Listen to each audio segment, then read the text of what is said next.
enthusiasts, and welcome to Scaled Affairs, the show where I take a closer look on anime figures of all sorts. So sit back and relax while I'll tell you what's maybe worth adding to your collection.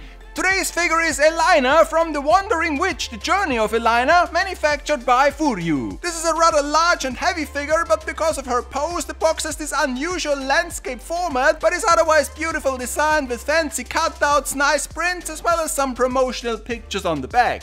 Inside the box you find Elina embedded in a plastic blister, her base and the witch head are packed separately, and also the two metal rods for mounting her are presented in a way as if they are proud of them. The blister also has a real face window, providing potential buyers a better look on her expression. Since this is a floating figure, you have to mount her with these metal rods. They provide a solid stand, but seeing how at least one of them is drilled into the narrow part of the broomstick made me kinda nervous when mounting her. With almost half a kilo, this is a very heavy model, and I would recommend you not to move her around very often in order not to break stuff. I also read reports online that the bottom part of the broom got snapped off in transit, but luckily mine arrived safely in one piece. But before I go into more details, here are some of this figure's key specs. With a diameter of 18 centimeters, this semi-translucent base feels more like a small plate rather than a dish to hold her in place. Maybe the blue is intended to resemble the sky or the ocean, but I would prefer it if manufacturers would respect the real estate of my showcase floor a bit more, since you don't really need that much of a base to secure the figure from falling over. Also, if you make a base this big, at least use some decorative elements or writing on it. Elina herself, on the other hand, is absolutely lovely.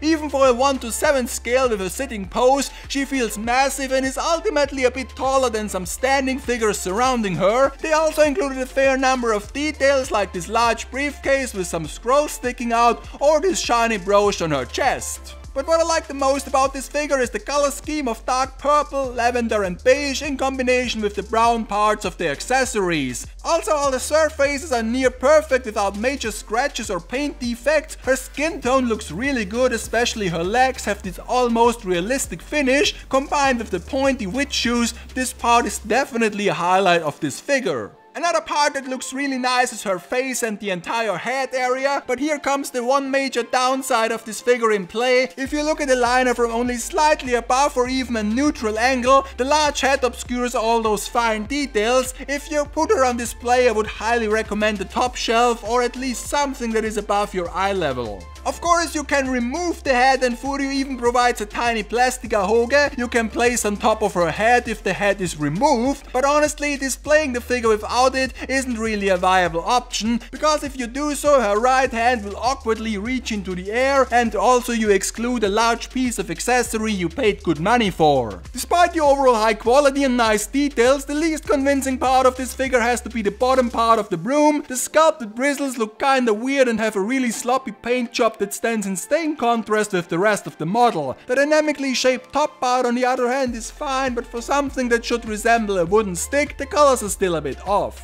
If we remove the head once again, we can take a closer look on her facial expression that is absolutely gorgeous. Soft flat colors and a friendly expression on a large facial area is everything a photographer like me could ask for. Of course, since this is basically one large piece and due to her floatiness, a faceless shot showing some environment would be difficult to realize, but if you only want to display her, this is a really nice figure. All in all, I was extremely positively surprised by this release, and it felt like I got my money's worth. MSPR was 16K is nothing to splurge over, but at least you get a high quality model from a series that is a bit more niche. If you can provide her with enough space in your showcase, preferably the top shelf, this one will surely enrich your collection, and of course makes for a very decorative element when we once again enter the spooky season of the year. Next time, another prize figure, this time Emilia from Re:Zero, so be sure you don't miss the next episode of Scaled Affairs when I once again take a closer look on anime figures of all sorts.